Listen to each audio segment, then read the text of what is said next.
ചങ്ങനാശ്ശേരി ശ്രീ മാതാ അമൃതാനന്ദമയി മഠത്തിൽ ഗണേശോത്സവത്തിന്റെ ഭാഗമായി അഷ്ടദ്രവ്യ മഹാഗണപതി ഹോമം നടന്നു. മഠാധ്യക്ഷ സ്വാമിനി നിഷ്ഠാമൃത പ്രാണയുടെ കാർമ്മികത്വത്തിൽ ഗണേശ വിഗ്രഹ പ്രതിഷ്ഠയ്ക്ക് ശേഷമാണ് ഹോമം നടത്തിയത്.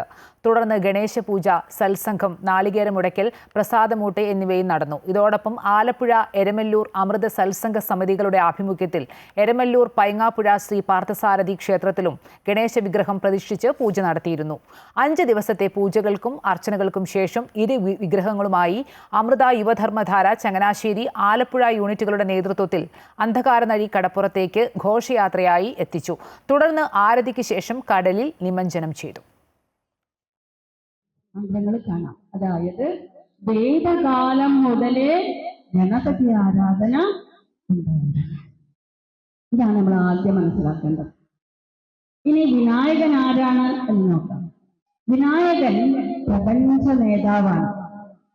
സമസ്ത ജീവജാലങ്ങളുടെയും യജമാനനാണ്. മനുഷ്യ ശരീരത്തിന്റെ അകത്തും പുറത്തും നിലനിൽക്കുന്ന ദിവ്യശക്തികളുടെ അധിപനും ശിവശക്തിയുടെ പ്രതിരൂപവുമാണ് ഗണേശൻ അല്ലെങ്കിൽ വിനായകൻ. ഋഗ്വേദത്തിലെ ഈ മന്ത്രം, ഞാനിപ്പോ ചെല്ലാൻ പോകുന്ന ഈ മന്ത്രം എല്ലാവരും കേട്ടിട്ടുള്ളതാണ്.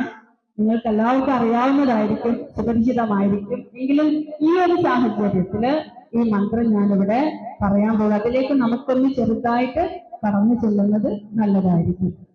ഓം ഗണാനാം ത്വാ ഗണപതിം ഹവാമഹേ കവിം കവീനാമുപവസ്സമസ്തമം ജ്യേഷ്ഠരാജം ബ്രഹ്മണാം ബ്രഹ്മണസ്പദ ആനസ്പന്ദന്നോദിപി സീദസാദനം.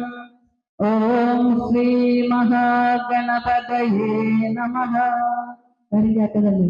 പലരും അറിയുന്നവരും ഉണ്ടാകും. അപ്പോ ഈ ഋഗ്വേദ മന്ത്രം ഗണേശൻ ഒരു നല്ല മാതൃകാ നേതാവാണ് എന്ന് നമുക്ക് പറഞ്ഞു തരുന്നുണ്ട്. ഗണാനാം, ഗണങ്ങളുടെ, കൂട്ടങ്ങളുടെ പതി, അധിപൻ. കവീനാം കവി, കവികളുടെയും കവി. കവി എന്നാൽ ദീർഘദർശി, ക്രാന്തദർശി എന്നൊക്കെയാണ് അർത്ഥം. ഉപമശ്രവസ്ഥ, ഉപമിക്കുന്നവരിൽ വെച്ച് ഏറ്റവും ശ്രേഷ്ഠനായ, ജ്യേഷ്ഠരാജം രാജാക്കന്മാരിൽ ശ്രേഷ്ഠനായ, ബ്രഹ്മണാം ബ്രഹ്മണസ്പദേ സമ്പൂർണ്ണ ജ്ഞാനങ്ങളുടെയും അധിപതിയായ അല്ലയോ ഭഗവാനെ, ആനസ്സുന്നിൽ ഞങ്ങളുടെ പ്രാർത്ഥന കേട്ടിട്ട് ഞങ്ങളെ രക്ഷിക്കുന്നു.